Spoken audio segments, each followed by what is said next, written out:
Shabbat, Daf Ayin He Amud Aleph. Bonjour. Voilà un Amud court et facile.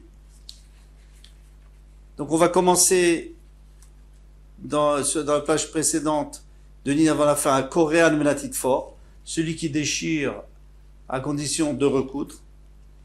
Kriya ben Mishkan Miava, demande la Gemara, est-ce que dans le Mishkan il y avait le fait de déchirer, il y avait cette melacha? Certainement pas. Rabba et Rabbi Zera d'Amret Tarvayou, si, Rabba et Rabbi Zera ont dit tous les deux, Sheken, on tourne la page, Yeria Shenafalba Darna. Admettons qu'il y avait une tenture qui avait été attaquée par un ver. Eh bien, un ver, lui, fait un trou rond. Comment on fait pour réparer? Si on répare, on coupe, ça va faire des plis, ça va pas être joli. Alors, qu'est-ce qu'on fait? On coupe. Corinne, bas, petofrimota. D'abord, on coupe, on déchire en haut et en bas du trou. Et après, progressivement, on recoupe pour pas que ça se voit. Amarav Zutra Bartuvia, Amarav Rav Amoter Achut Shel Tfira B'Shabbat. Celui qui tire un fil de couture pendant Shabbat. Donc, il y a deux pans d'un habit qui sont cousus ensemble et ça s'est relâché. Alors, lui, il tire dessus pour que ça se rapproche bien. Chayav Khatat. Il doit porter un combat de Khatat. Alors, il faut qu'il fasse quand même quelque chose. Tirer dessus, ça suffit pas parce que ça va se redéfaire. Il faut que ça soit permanent. Donc, pour y arriver, s'il y a deux coutures, il faut aussi faire un nœud à la fin. Et s'il y en a trois, c'est une marloquette, est-ce qu'il faut faire un nœud ou pas? Il y en a qui vont dire que 3, ça tient, 3 coutures. Couture, c'est-à-dire rentrer, sortir, rentrer, sortir, rentrer, sortir.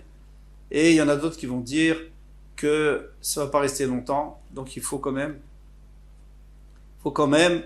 faire un nœud à la fin, sur le fil. Quelqu'un qui apprend une chose d'un magosh. Magosh, c'est un juif qui est au Vedavdazara, donc idolâtre, et qui entraîne les autres à faire l'idolâtrie. Eh bien, si quelqu'un apprend de lui n'importe quoi, même un Dvar Torah, Chayav Mita, il est Chayav Mita. Il doit mourir celui-là. Pourquoi? Parce que certainement qu'à un moment donné, il va finir par l'entraîner et faire Avodah Zara. Les Chashev Tkufot, et celui qui sait calculer les Tkufot, c'est les époques de l'année, les saisons. C'est-à-dire, il sait exactement quand commence l'hiver, quand commence l'été, quand commence le printemps et quand commence l'automne. Ou Mazalot, c'est l'horoscope, donc les constellations. Veno Choshev, et il ne fait pas ses calculs. Assour, les Saper et Benou, il est interdit de raconter quoi que ce soit comme Chidouche que lui il aurait dit. N'importe quel Dvar Torah, il ne faudrait pas répéter en son nom. Pourquoi? Parce qu'on répète qu'au nom d'un Chacham, et lui il n'est pas Chacham, puisqu'il n'a pas envie, on va voir plus tard la Gemara pourquoi c'est grave, il n'a pas envie de montrer aux Goïm la Chochma des Béné Israël, de la Torah. Maintenant, qu'est-ce qu'on appelle les Mazalot? Alors il faut savoir que il y a 7 Mazalot, il y a 7 on va dire étoiles ou planètes, et ces 7 là, elles ont un impact sur le monde assez relatif, puisque c'est seulement, alors c'est celle qui se lève avec celle qui se lève en premier, eh bien, elle a un impact, elle a une influence sur le monde d'1 heure. Que ce soit la lune, que ce soit le Maadim, donc Maadim c'est Mars, etc. Maintenant, il y a des constellations, ça c'est beaucoup plus important, parce que ces constellations, elles ont une influence d'un mois, un mois entier. Les codes d'excellation on connaît, il y a le taureau, il y a etc., le poisson. Et ces constellations, eh bien, elles se lèvent le matin. Donc maintenant, une constellation, c'est un groupe d'étoiles. Et toutes les étoiles qui sont visibles, on les a divisées en 12. Donc il y a 12 mois dans l'année, et il y a 12 constellations. Maintenant, la constellation, elle s'appelle par rapport à sa forme. Hein, celle qui s'appelle par exemple le scorpion, c'est parce qu'elle a une forme de scorpion. Maintenant, si lorsque le soleil se lève le matin, eh bien, avec lui se lève la constellation en question.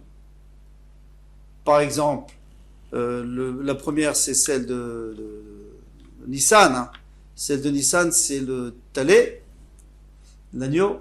Alors, si on voit qu'il se lève le matin avec le soleil, eh bien, ça, c'est une preuve que ce mois-ci, il va avoir l'influence.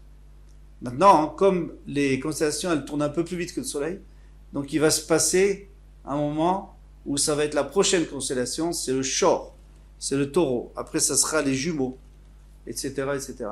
Donc, ça veut dire qu'en Nissan, c'est l'agneau qui a une influence, et ça change tout, hein, ça influence sur le monde. En Iyar, ça sera le taureau, en Sivan, ça sera les jumeaux, et ensuite, et ainsi de suite, jusqu'à la fin, jusqu'à la dernière, donc les poissons en Hadar.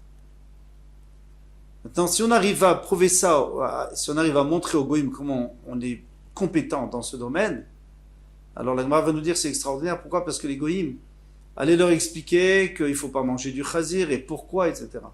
Mais là, ils peuvent vérifier. On leur dit, vous savez, telle et telle constellation a un pouvoir à tel et tel moment et son pouvoir est tel et tel, eh bien, ils peuvent vérifier. Donc, ils auront du kavod, ils auront du respect pour la Torah. Megushta. Maintenant, c'est quoi Megushta? On avait dit Magosh. On avait dit à Magosh. Alors, jusqu'à présent, on avait traduit Magosh, celui qui entraîne à faire l'idolâtrie. Rav Shmuel Chadamar, il y en a qui disent que c'est un magicien. Chadamar, Gedoufi. Il y en a qui disent que c'est celui qui entraîne à la Vodazara et qui maudit Chazve Shalom Hashem. C'est pour ça, Megadef, ça veut dire maudire. Tistayem, des Rav, des Amar, Gedoufi. Tu peux deviner que c'est Rav qui dit que c'est Gedoufi, que c'est celui qui entraîne à la Vodazara. Pourquoi d'Amar Rav Zoutra? Parce qu'à cause de la Gemara qu'on a vu juste plus haut.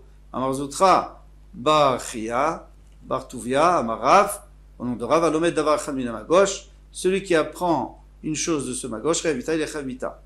Alors forcément, c'est quelqu'un qui entraîne à la Vodazara. Pourquoi? Parce que si tu penses que c'était un magicien, active l'otilma de la asot. C'est vrai qu'il est écrit qu'on n'a pas le droit d'apprendre de lui pour faire, donc il faut pas apprendre de lui parce qu'il ne faut pas faire, on n'a pas le droit de faire de la magie. Avalata-lamed, léavin ou léorot, mais tu as le droit d'apprendre, et tu dois apprendre léavin pour comprendre comment ça fonctionne, pour pouvoir te préserver de la magie, ou léorot, et pour enseigner, et pour décider est-ce que ça c'est de la magie ou pas, est-ce que c'est moutard, est-ce que c'est pas moutard. Parce qu'il y a tellement de choses, il y a des choses qui sont de la magie, et des choses qui sont au contraire, c'est pas du tout, c'est juste c'est les forces naturelles du monde. Tistayem, donc tu peux déduire que c'était forcément Rav qui avait dit que c'était celui qui entraîne à Vodazara. Amar Rabbi Shimon ben Pazi. Rabbi Shimon ben Pazi a dit Amar Rabbi Yoshua ben Levi. Mishum bar kapara. Kol hayodeh lechashev tkufot ou mazalot. Tout celui qui sait faire les calculs des tkufot, donc des saisons ou mazalot et des constellations d'horoscopes, veno choshev alav, et il ne fait pas, akatuvomer vet poale Hashem lo yabitu. Et poale Hashem, c'est-à-dire ce qu'Hachem a créé, les créations d'Hachem, lo yabitu. Il ne regarde même pas. Tu ne te lèves pas les yeux au ciel pour essayer de comprendre pourquoi ici il y a telle constellation, pourquoi maintenant elle est là et demain elle va être autre part. Ou Maaseh Yadav Loraou, et ils n'ont pas vu les actes de ses mains. C'est quoi les actes de ses mains? Il y a un pasouk. Il y a un pasouk qui dit Maaseh Etzbeotecha. Alors je reprends, je te dis Kiere Shamecha, je verrai ton ciel. Maaseh Etzbeotecha, les actes de tes doigts. Yerer Vekochavim, la lune et le soleil, que tu as établi. Donc, on voit d'ici que les Kochavim, c'est Maaseh Yadav d'Hachem. Vet poale Hashem lo yabitu, et alors on lui fait le reproche. Après, on répète deux fois. On dit une fois lo yabitu, et une fois on dit lo raou. Ils n'ont pas vu. Lo yabitu, c'est-à-dire pas observer et pas voir. C'est pas exactement la même chose. Observer, c'est physiquement. Et lo raou, c'est-à-dire ils n'ont pas vu intellectuellement pour essayer de comprendre comment ça fonctionnait. D'où sait-on que c'est une mitzvah de calculer les tkufot, les saisons et les constellations chez les Mar, Ushmartem vasitem, et vous garderez, vous ferez ki chochmatrem, car c'est votre connaissance, ou binatrem, votre intelligence, les ne'amim, devant les peuples. Et zeu chochma ou bina shei les ne'amim, quelle est la connaissance et l'intelligence qui peut être aux yeux des goyim aussi? Et Omer dit zechishuv tkufot mazalot, c'est les calculs de tkufot mazalot, parce que, comme on a dit plus haut, ça, ils peuvent comprendre, ils peuvent vérifier. Atzat sevi, maintenant celui qui chasse un cerf, Tanura Banan. On a dit que c'était une des 39. Maintenant, celui qui va chasser, va capturer le chilazon. Chilazon, on appelle ça la sèche aujourd'hui, parce que ça donne une couleur. Peut-être que c'est la sèche, peut-être pas du tout, peut-être c'est autre chose. En tout cas, c'était un poisson qui donnait son sang était bleu-vert, donc bleu-azur. On utilisait pour les tzitzit, on utilisait pour le Betamikdash. Ve'apotzeo, alors celui qui l'a capturé, bien sûr, il a un issur de capturer pendant Shabbat. Ve'apotzeo est celui qui le baisse pour faire sortir le sang. Et no chayav et la achat, il est chayav seulement d'un. Et Rabbi, seulement d'un khatat. Il a fait 2 issurim. Pourquoi? Parce qu'il a fait dash. Potzea, c'est dash. C'est-à-dire faire sortir du sang d'intérieur, comme on fait sortir le blé de son épi. Et maintenant, Rabbi Daomer chayav shtaim, il est chayav des 2. Chez Rabbi Daomer, Petsia biklal disha. Petsia, le fait de faire sortir du sang d'un animal, c'est comme si tu as fait disha. Tu as fait sortir, tu as piétiné pour faire sortir le blé de son épi. Amoulo, en Petsia biklal disha. Ils ont dit, mais non, ça fait pas partie de disha. Disha, c'est seulement pour les choses qui poussent de la terre. Là, il ne s'agit pas de ça. Amarava, Maïtama de Rabanan. Alors, quelle est la raison des Rabanan? Kassavri, il pense, en disha, les ligudé karka. Disha, c'est seulement pour ce qui pousse de la terre, comme on vient de dire. Est-ce qu'on pourrait pas le rentrer encore sur un troisième ou sur un deuxième, ça dépend d'après qui? Netilat neshama, il a enlevé la neshama. On sait que d'enlever la neshama, c'est-à-dire de tuer un animal, même une mouche, c'est chayav ratat, il n'a pas fait exprès. Amar Rabbi Yochanan, shepatso met. Non, il était déjà mort parce qu'il était en dehors de l'eau, et alors il l'a blessé pour faire sortir son sang. Donc il n'aura pas le fait de le voir tuer. Rava Amar afilutema shepatso chay, tu peux me dire shepatso chay qu'il a blessé lorsqu'il était vivant, mitaseku, et tzelitat neshama. Lui, il est mitasek, c'est-à-dire mitasek, comme on avait expliqué précédemment, c'est-à-dire que lui, il n'est pas du tout occupé à le tuer, ça n'intéresse pas du tout de le tuer. Lui, ce qui l'intéresse, c'est de récupérer sa couleur.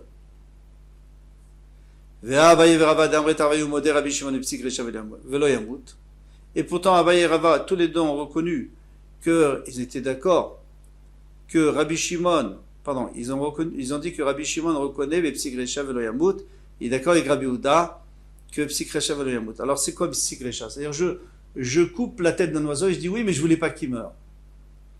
Alors jusqu'à tant qu'on n'arrive pas à un cas pareil, il y a une marque entre Rabbi Houda et Rabbi Shimon, que Rabbi Houda lui dit que Psik Resha, que si quelqu'un il est mitasek, il veut faire une autre melacha, mais finalement il fait cette melacha, il est chayav.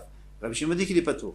Mais s'il est sûr qu'il va arriver à cette melacha, ça n'intéresse pas, mais il est sûr qu'il va y arriver, alors tout le monde est d'accord, Psik Resha, c'est-à-dire que c'est comme s'il coupait la tête de l'oiseau et il veut pas qu'il meure. Bien sûr qu'il va mourir.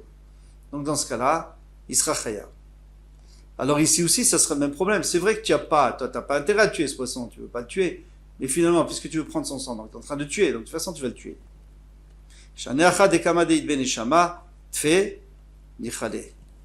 Si, tant qu'il est vivant, c'est beaucoup mieux. Pourquoi c'est beaucoup mieux? Parce que le sang, donc le liquide qui va sortir, le bleu-vert, il sera beaucoup plus clair tant qu'il est vivant. Donc lui, il n'est pas du tout intéressé à ce qu'il meure. Alors ça s'appelle Psik Resha de l'onichale. Psik Resha, c'est-à-dire je sais qu'il va mourir, mais ça ne me convient pas du tout, je ne veux pas. Et ça, c'est bon, il n'est pas tôt. Qui écrit afin d'élitsil tzivé, que sa teinture soit claire. Très bien. On a fini ce hamoud, on s'arrête là. À demain, Bezrat Hashem.